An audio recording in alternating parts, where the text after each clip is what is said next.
오늘 우리에게 주신 하나님의 말씀 함께 보시겠습니다. 구약성경 에스겔 47장 1절서부터 12절까지입니다. 구약 1227면 에스겔 47장 1절서부터 12절까지 좀 길지만 제가 봉독하겠습니다. 그가 나를 데리고 성전문에 이르시니 성전의 앞면이 동쪽을 향하였는데 그 문지방 밑에서 물이 나와 동쪽으로 흐르다가 성전 오른쪽 제단 남쪽으로 흘러내리더라. 그가 또 나를 데리고 북문으로 나가서 바깥길로 꺾여 동쪽을 향한 바깥문에 이르시기로 본즉 물이 그 오른쪽에서 스며 나오더라. 그 사람이 손에 줄을 잡고 동쪽으로 나아가며 천척을 측량한 후에 내게 그 물을 건너게 하시니 물이 발목에 오르더니 다시 천척을 측량하고 내게 물을 건너게 하시니 물이 무릎에 오르고 다시 천척을 측량하고 내게 물을 건너게 하시니 물이 허리에 오르고 다시 천척을 측량하시니 물이 내가 건너지 못할 강이 된지라. 그 물이 가득하여 헤엄칠 만한 물이요 사람이 능히 건너지 못할 강이더라. 그가 내게 이르시되 인자야 내가 이것을 보았느냐 하시고 나를 인도하여 강가로 돌아가게 하시기로 내가 돌아가니 강 좌우편에 나무가 심이 많더라. 그가 내게 이르시되 이 물이 동쪽으로 향하여 흘러 아라바로 내려가서 바다에 이르리니 이 흘러내리는 물로 그 바다의 물이 되살아나리라. 이 강물이 이르는 곳마다 번성하는 모든 생물이 살고 또 고기가 심히 많으리니 이 물이 흘러 들어가므로 바닷물이 되살아나겠고 이 강이 이르는 각처에 모든 것이 살 것이며 또 이 강가에 어부가 설 것이니 엔게디에서부터 에네글라임까지 금을 치는 곳이 될 것이라. 그 고기가 각기 종류를 따라 큰 바다의 고기같이 심이 많으려니와 그 진펄과 갯벌이 되살아나지 못하고 소금 땅이 될 것이며 강 좌우가에는 각종 먹을 과실나무가 자라서 그 잎이 시들지 아니하며 열매가 끊이지 아니하고 달마다 새 열매를 맺으리니 그 물이 성소를 통하여 나옴이라. 그 열매는 먹을 만하고 그 잎사귀는 약재료가 되리라. 아멘. 한 교회를 목양하는 목사로서 늘 교회를 위해서 기도합니다. 또 우리 성도님들을 품고 기도하게 됩니다. 우리 성도님들을 놓고 기도할 때에 사실 어려움들 가운데 아픔 가운데 있는 분들을 생각하면 참 많은 기도가 나옵니다. 그러면서 특별히 그들 가운데 하나님의 은혜가 하나님의 주시는 축복이 좀 풍성했으면 좋겠다 하는 그러한 기도를 많이 하게 됩니다. 특별히 은혜와 축복을 빌며 기도하는 것은 이 은혜라는 것이요 내 힘으로 만드는 게 아니잖아요. 축복이라는 게 하나님이 주시는 거지 우리가 어떻게 한다고 해서 축복이 오는 게 아니잖아요. 그래서 우리는 그저 하나님 앞에 정말 우리의 마음에 소원을 두고 하나님 앞에 기도할 뿐, 하나님이 우리 가운데 은혜와 축복을 주셔야지 우리의 삶에 은혜가 임하고 하나님이 주시는 복이 우리를 채운다 생각할 수 있는 것이지요. 올 한 해 여러분들의 삶에 하나님이 주시는 은혜와 축복이 충만하기를 다시 한번 축원합니다. 여러분, 은혜라는 것은요 말 그대로 거저 주신 하나님의 선물이거든요. 내가 뭐 해서 구원의 은혜가 임하는 게 아니잖아요. 내가 뭐 한다고 해서 구원의 축복이 나에게 주어지는 게 아니잖아요. 정말 하나님이 거저 주시는 것이거든요. 근데 거저 주신다고 하기에 우리는 아무것도 안 하고 그러면 팔짱 뒤로 뒷짐지고 아무것도 안 해도 되느냐? 아니지요. 적어도 그 은혜가 얼마나 가치 있는 것인가를 알고 그 은혜를 사모할 줄 알고 그 은혜를 기쁨으로 받을 줄 알아야 된다는 거지요. 적어도 나에게 주신 은혜와 축복이 내 삶에 어떤 영향을 미치는지 그것을 제대로 알 때 그것을 소망할 수 있게 되지요. 적어도 그 은혜와 축복이 어디로부터 임하는지를 알아야지 그것을 바라보고 소망할 수 있는 거지요. 그 은혜와 축복이 내 삶에 임할 때 내 삶이 어떻게 변화되어지고 그것이 흘러넘침으로 나이가 어떠한 삶을 이루게 되는가, 오늘 그 부분을 같이 한번 말씀을 통해서 나누려고 합니다. 여러분, 은혜와 축복의 힘이, 능력이 얼마나 위대한지 아세요? 오늘 말씀 한번 같이 한번 읽어보실까요? 오늘 말씀을 보면 오늘 말씀 9절서부터 12절까지의 말씀, 좀 길지만 이 말씀을 한번 같이 한번 읽어보았으면 좋겠습니다. 이 말씀 같이 한번 9절서부터 12절까지 길지만 한 목소리로 함께 의미를 생각하면서 읽어보겠습니다. 시작. 이 강물이 이르는 곳마다 번성하는 모든 생물이 살고 또 고기가 심히 많으리니 이 물이 흘러 들어가므로 바닷물이 되살아나겠고 이 강이 이르는 각처에 모든 것이 살 것이며 또 이 강가에 어부가 설 것이니 엔게디에서부터 에네글라임까지 금을 치는 곳이 될 것이라. 그 고기가 각기 종류를 따라 큰 바다의 고기같이 심히 많으려니와 그 진펄과 개펄은 되살아나지 못하고 소금 땅이 될 것이며 강 좌우가에는 각종 먹을 과실나무가 자라서 그 잎이 시들지 아니하며 열매가 끊이지 아니하고 달마다 새 열매를 맺으리니 그 물이 성소를 통하여 나옴이라. 그 열매는 먹을 만하고 그 잎사귀는 약재료가 되리라. 아멘. 여러분, 구약의 많은 선자 가운데 오늘 말씀을 기록한 선자 에스겔은 그의 별명을 걸어서 환상의 선자 이렇게 이름합니다. 다른 성경 어디보다도 환상에 대한 이야기가 많이 나옵니다. 그가 많은 환상을 보게 되었다. 특별히 우리가 에스겔이 봤던 환상 가운데 크게 많이 주목하는 환상 두 가지를 이야기한다면 에스겔 37장에 마른 뼈가 살아나는 환상이 있어요. 정말 바싹 말라버려서 생명을 이야기할 수 없는 마른 뼈가 살아날 때 큰 군대가 되어진다는 그러한 마른 뼈가 살아나는 환상. 또 오늘 말씀해 보면 이 성전에서 흘러내리는 물줄기가 그 흘러내려가면서 어떤 역사를 이루어가는가. 우리가 방금 읽었던 9절서부터 12절까지의 말씀에 보면 이 물줄기를 통해서 그 물줄기가 닿는 곳마다 어떠한 역사를 펼쳐가는가 말씀은 우리 가운데 보여주는데요. 저는 이 물줄기를 한마디로 은혜와 축복의 물줄기라 오늘 이렇게 한번 이름을 지어보고 싶어요. 우리의 삶을 적시는 은혜와 축복의 물줄기, 마치 오늘 이 말씀에 나와 있는 물줄기가 닿는 곳마다 그 소성함의 역사가 나타나는 것처럼 오늘 그 물줄기가 흘러내려가면서 닿는 곳마다 어떤 역사가 이루어진다고 이야기합니까? 이 강물이 이르는 곳마다 번성하는 모든 생물이 살고 또 고기가 심히 많으리니 이 물이 흘러들어가므로 바닷물이 되살아날 것이다 이야기해주고 있어요. 또한 이 물이 흘러가면서 각종 나무에 닿을 때 강 좌우가에는 각종 먹을 과실나무가 자라서 그 잎이 시들지 아니하며 열매가 끊이지 아니하고 달마다 새로운 열매가 맺혀질 것이며 그 물이 성소를 통하여 나옴이라. 그 열매는 먹을 만하고 그 잎사귀는 약재료가 될 것이다. 이 말은 하나도 버릴 게 없다는 거지요. 그만큼 이 물의 힘, 이 물에 담겨있는 능력, 그 물이 흘러가면서 닿는 곳마다 생명이 살아나고 활력을 되찾고 그 안에서 풍성함의 역사가 이루어지게 될 것을 말씀은 보여주신다는 거예요. 여러분 한번 생각해 보세요. 이 물줄기가 내 삶에 임할 때 내 삶이 어떻게 될까요? 이 물줄기가 내 영혼에 임할 때 내 영혼이 어떻게 될까요? 이 물줄기가 우리 가정에 임할 때 우리의 가정이 어떻게 변할까요? 이 물줄기가 우리의 직장과 일터에 임할 때 어떤 하나님의 역사가 만들어질까요? 이 물줄기가 주님의 몸된 교회로 흘러갈 때 교회가 어떠한 하나님의 역사를 이루어갈 수 있게 될까요? 여러분, 이 물줄기는 한마디로 우리의 삶을 살리는 물줄기, 우리의 삶을 새롭게 하는 물줄기, 이 물줄기는 우리의 모든 것들을 풍성하게 채워가는 물줄기, 한마디로 은혜와 축복의 물줄기라 이야기할 수 있는 것이지요. 이 물줄기가 흘러가는 곳마다 모든 것들이 되살아난다, 모든 것들이 풍성해진다, 모든 것이 열매를 맺으며 어느 것 하나 버릴 것 없는 놀라운 하나님의 축복의 지경을 이룰 것이다. 오늘 말씀이 이렇게 약속해 주고 있는 것이지요.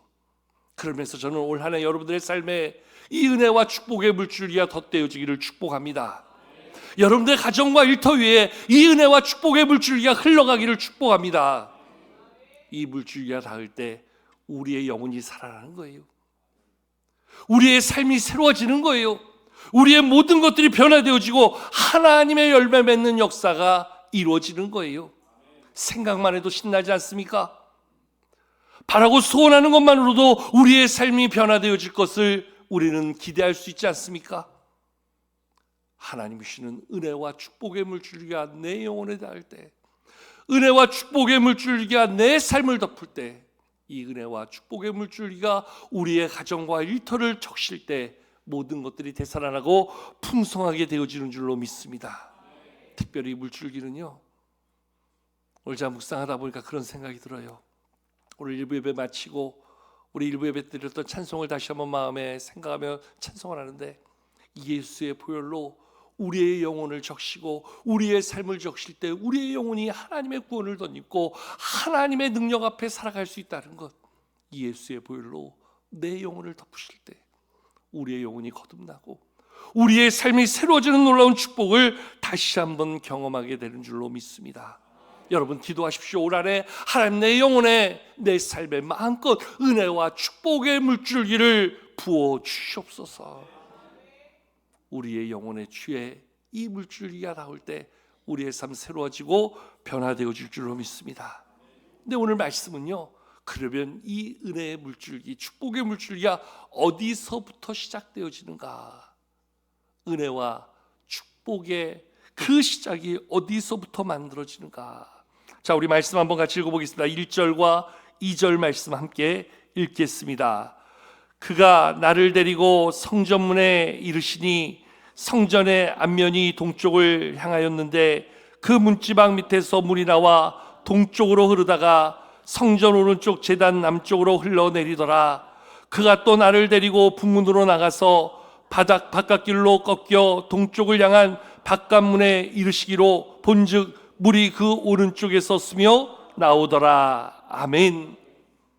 이 물의 출발이 어디서부터 시작된다고 이야기합니까? 바로 동쪽을 향한 성전 문지방에서부터 시작되어진다. 성전 문지방에서부터 그 물이 흘러나온다 이야기해 주고 있어요. 여러분, 성전은 어떤 곳입니까? 우리 하나님이 계시는 곳입니다. 우리 하나님의 임재가 있는 곳입니다. 성전으로부터 흘러내리는 물줄기는 바로 하나님께로부터 우리에게 주시는 모든 은혜와 축복이 시작되어짐을 이야기합니다. 여러분, 오늘 우리의 삶에 가장 큰 문제가 있다면 이 은혜를 엉뚱한 데 가서 찾는다는 거예요. 우리에게 주시는 이 축복을 우리는 엉뚱한 데서 만들려고 한다는 거예요. 오늘 성경은 분명하게 우리 가운데 이야기해 주고 있습니다. 우리의 모든 은혜와 축복은 하나님께로부터 나온다.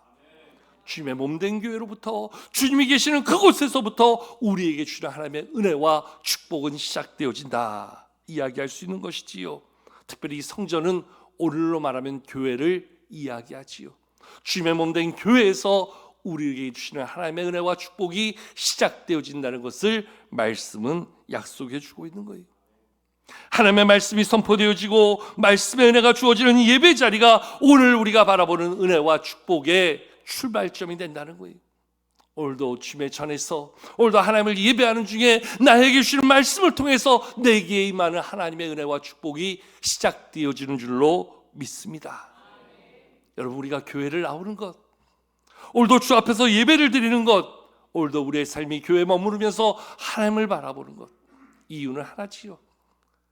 우리 삶에 주시는 하나님의 은혜와 축복이 바로 하나님께로부터, 여기에서부터 나에게 주어지기 때문이라 이야기할 수 있는 것이지요.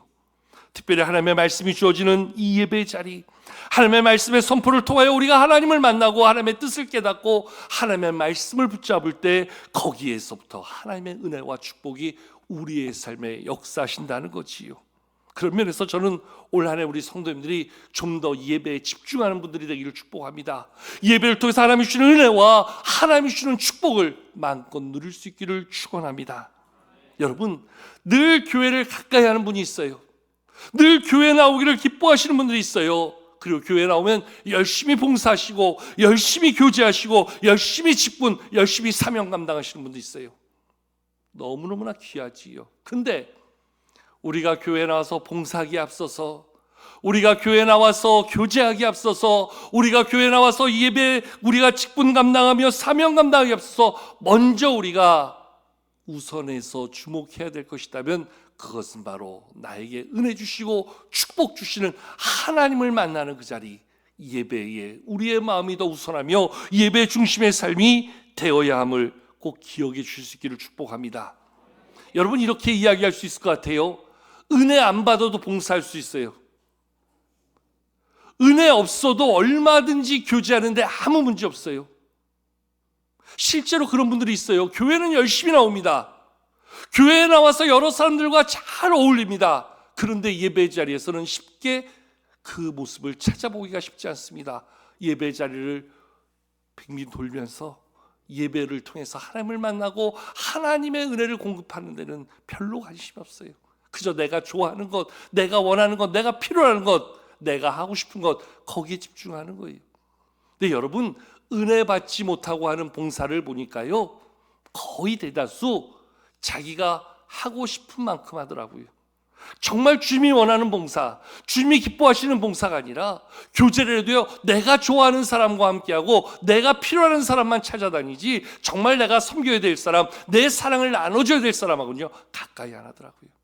무슨 말이냐면 진짜 봉사다운 봉사라고, 진짜 교제다운 교제를 하기 위해서는요, 내 안에 하나님이시는 내가 나를 채울 때, 하나님의 마음으로 나를 적실 때 우리는 그 안에서 진정한 봉사자의 삶을, 진정한 교제를 이루고 진정한 교회다운 교회의 성도로 살아갈 수 있다는 거예요.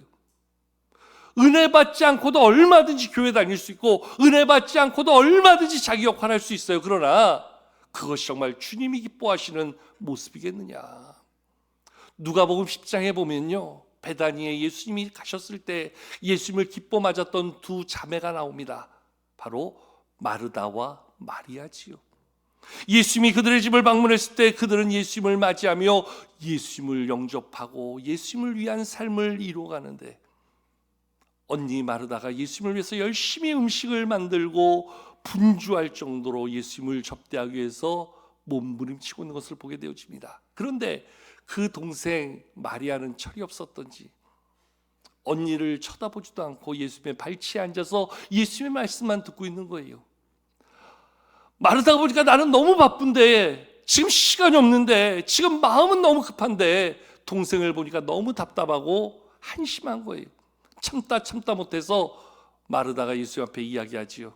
예수님, 지금 내 동생에게 한마디 좀 해주세요. 지금 언니, 내가 이렇게 바쁜데, 나 지금 예수님 때문에 이렇게 지금 분주하게 일하는데 가서 좀 도와주라. 한마디만 좀 거들어 주세요. 오죽 답답했으면 언니가 예수님 앞에 그렇게 이야기했겠어요.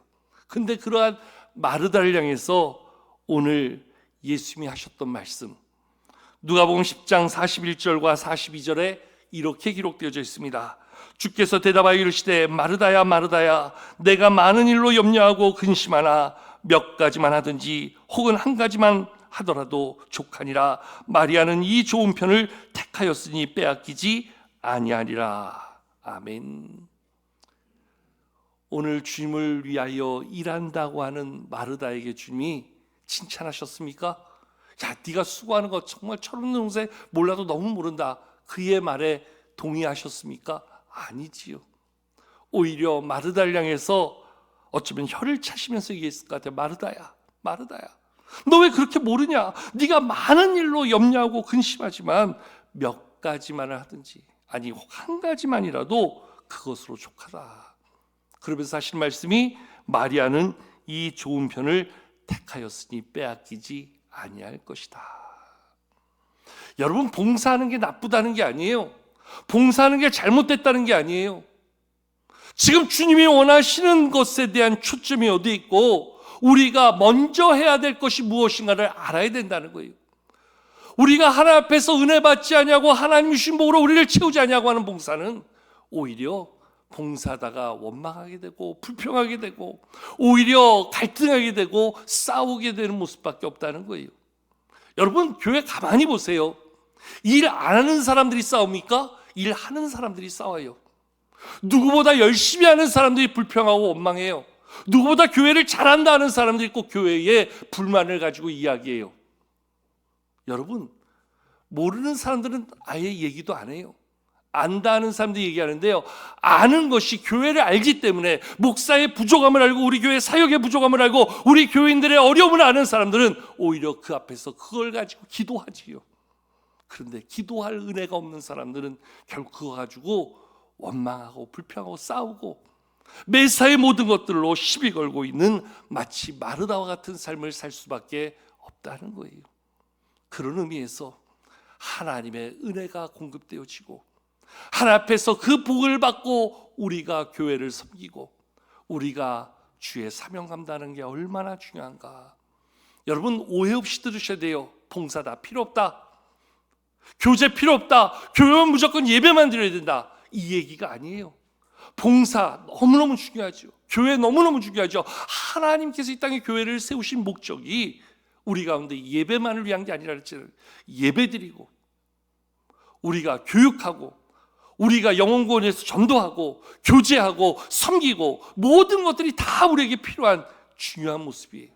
그런데 이 모든 것들을 이뤄가면서 가장 먼저 해야 될 것이 있다면 여러분들 내 안에 그것을 감당할 은혜를 채우고 그 은혜로 감당할 때 그것이 하나님의 역사가 되고 하나님의 영광이 되어주는 줄로 믿습니다. 여러분, 물을 풀 때도요, 시골에서 옛날에 우물물 퍼봤잖아요. 마중물이라서 물을 붓고 푸는 거예요. 그냥 펌프질한다고 그냥 나오지 않아요. 서울서 태어나고 서울서 자란 저도 아는데 우리는 그 원리를 몰라요. 옛날에 수련회 가서 보니까 정말 신기했어요. 우물에 물을 붓더라고요. 이게 뭐죠? 펌프에. 그러고 나서 물을 한 바가지 꺼내서 푸니까 거기서 물이 나오는데요, 신기하더라고요. 나중에 알게 됐어요. 우리의 사역도 그렇구나. 하나님의 은혜로 나를 채우면 그 채워진 은혜가 내 안에서 하나님의 역사를 이루어가는 힘이 되고 능력이 되는구나. 그러면서 우리가 날마다 주님 앞에 나와서 주님 앞에 예배하며 주의 말씀을 들으며 먼저 내 영혼을 주의 은혜로 채우고 주님 주시는 축복으로 나를 채울 때 거기에서 주의 영광이 이루어가는 놀라운 역사가 힘있게 만들어지는 줄로 믿습니다. 은혜 없는 봉사는요, 노동에 불과한 거예요. 그리고 그것은 오히려 주의 일을 그르치는 심각한 문제가 될 수도 있는 거예요. 같은 봉사라도 먼저 은혜 받고 봉사하고, 교제에도 그 안에 하나님의 은혜가 나눠지는 은혜 받은 자의 삶이 모아질 때 그 안에서 하나님이 기뻐하시는 교회가 세워지고 하나님의 영광이 드러나게 되는 줄로 믿습니다. 성전 물지방에서 흘러내린 그 물줄기가 오늘도 예배 현장에서 우리에게 주시는 말씀으로 우리를 적시고 채울 때 우리가 그 은혜로 살며 하나님이 주시는 축복의 역사를 이뤄가게 되는 줄로 믿습니다. 그런데 오늘 말씀을 가만히 보면 나 하나 은혜 받는 것에 그치는 것이 아니라, 내 안에 하나님의 축복받는 것으로 끝나는 것이 아니라, 오늘 성도에게 주시는 하나님의 은혜와 축복은 그것을 마음껏 받아서 오늘 그것을 나누라는 거예요. 흘려보내라는 거예요. 주변에 영향력 있는 모습을 미치라는 거예요. 하나님이 주시는 은혜는 그저 나 하나 잘 먹고 잘 사는 것에 끝나는 게 아니라는 거예요. 적어도 오늘 교회에 주시는 하나님의 은혜와 축복은 그저 우리 함께 기뻐하고 우리 예배 잘 되는 걸로 끝나는 게 아니라는 거예요. 오늘 말씀에 보여지는, 오늘 주님이 보여주시는 이 환상은 성전 문지방에서 흘러내는 물줄기가 흘러가면서 천척을 측량할 때마다 어떠한 역사가 나타납니까? 우리 말씀 또 한번 같이 읽어보실까요? 오늘 본문 3절서부터 5절, 이것도 좀 길지만 같이 한번 한 목소리로 읽도록 하겠습니다. 3절서부터 5절까지의 말씀 함께 읽겠습니다. 시작. 그 사람이 손에 줄을 잡고 동쪽으로 나아가며 천척을 측량한 후에 내게 그 물을 건너게 하시니 물이 발목에 오르더니 다시 천척을 측량하고 내게 물을 건너게 하시니 물이 무릎에 오르고 다시 천척을 측량하고 내게 물을 건너게 하시니 물이 허리에 오르고 다시 천척을 측량하시니 물이 내가 건너지 못할 강이 된지라. 그 물이 가득하여 헤엄칠 만한 물이요 사람이 능히 건너지 못할 강이더라. 아멘. 성전 문지방에서 흘러내린 물이 천척을 측량할 때마다 발목을 적시고 무릎에 차오르고 허리에 채워지며 나중에는 내가 건널 수 없는 깊이의 큰 강이 되었다.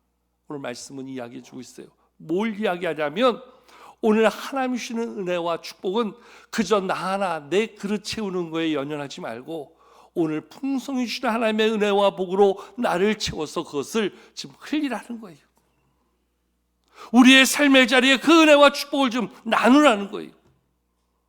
내 영혼을 적시는 하나님의 은혜와 축복으로 오늘 그것을 나누고 전하여서 우리가 머무는 자리마다 하나님의 역사가 나타나게 하고, 우리가 행하는 일마다 하나님의 축복의 열매가 맺혀지게 하고, 우리가 머물고 있는 모든 자리가 하나님의 생명의 역사로 변화되어 줄 수 있도록 그 일을 감당하는 그러한 성도로, 말 그대로 은혜와 축복의 통로자가 되어 살라 이야기하는 거예요. 여러분, 은혜 가운데 사는 나를 통해서, 하나님의 축복받은 나를 통해서 우리의 가정이 하나님의 이 은혜와 복을 누리고 산다면 얼마나 멋진 일입니까? 우리 직장과 우리 일터에 나를 통해서 하나님의 은혜와 축복이 흘러넘친다면 얼마나 귀한 일입니까? 믿음의 선배된 우리 부모들을 통해서 우리에게 주신 은혜와 축복이 우리 자녀들에게 흘러내려갈 수 있다면 얼마나 귀하고 복된 일이겠습니까? 더욱이 주님의 몸된 교회를 통해서 이 지역에 하나님이 주신 은혜와 축복을 흘려보낼 수 있다면 거기에 진정한 교회를 세운 목적이 있고 주님이 기뻐하시는 그러한 사역의 가치가 드러나는 것이지요. 오늘 우리의 삶 속에 이 은혜와 축복이 흘러넘쳐서 참으로 큰 영향력 있는 삶을 사는 우리 모두와 우리 교회가 될 수 있기를 주의 이름으로 축복합니다. 특별히 이 은혜의 물줄기, 축복의 물줄기가 바로 우리를 구원하신 예수님의 보혈의 물줄기가 되어서 영혼 구원을 이루어가는 놀라운 역사가 되어진다면 그거보다 더 귀하고 그거보다 더 감사한 일이 어디 있겠습니까? 저와 여러분들에게 또 우리 교회에 그러한 은혜가 있기를 축원합니다. 올 한 해 하나님 나에게 이러한 은혜와 축복의 물줄기를 열어주시옵소서. 내 영혼과 내 삶에 충만히 적시고 임하는 그러한 은혜와 축복으로 인해서 그것을 나누고 전하며 주변에 영향력 있는 삶을 살아가는 우리 모두가 될 수 있도록, 우리 교회가 될 수 있도록 올 한 해도 또 이 은혜와 축복을 구하며 믿음에 반응하는 자로, 무엇보다 예배의 자리에서 내게 주시는 하나님의 은혜를 구하며 하나님 주시는 축복으로 날마다 풍성한 삶을 살아가는 우리 모두가 될 수 있기를 주님의 이름으로 축복합니다.